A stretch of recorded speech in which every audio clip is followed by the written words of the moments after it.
திருவண்ணாமலையில் கள்ளக்குறிச்சி சம்பவத்தை தடுக்க தவறிய திமுக அரசை கண்டித்து ஊர்வலமாக சென்ற பாஜகவினர் கைது. பாரதிய ஜனதா கட்சியின் மாநில தலைவர் அண்ணாமலை அவர்களின் உத்தரவின்படி திருவண்ணாமலை தெற்கு மாவட்ட பாரதிய ஜனதா கட்சி அலுவலகத்தில் இருந்து பாஜக தெற்கு மாவட்ட தலைவர் பாலசுப்ரமணி தலைமையில் சிறப்பு அழைப்பாளராக கிருஷ்ணன் ராதாகிருஷ்ணன், அமைப்பு சாரா மாநில தலைவர் பெப்சி சிவா, மாநில உள்ளாட்சி மேம்பாட்டு பிரிவு செயலாளர் அறவாழி, மாவட்ட பொதுச் செயலாளர் குமாரராஜா, முருகன், மாவட்ட பொருளாளர் சுப்பிரமணியன், மாவட்ட துணைத் தலைவர்கள் அகிலா, சூரி, ராஜ்குமார், சேகர், கவிதா, பிரதிஷ், சிவசங்கரன், மகளிரணி கலாவதி, முன்னாள் மாவட்ட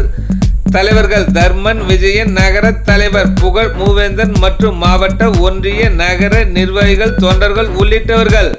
கள்ளக்குறிச்சி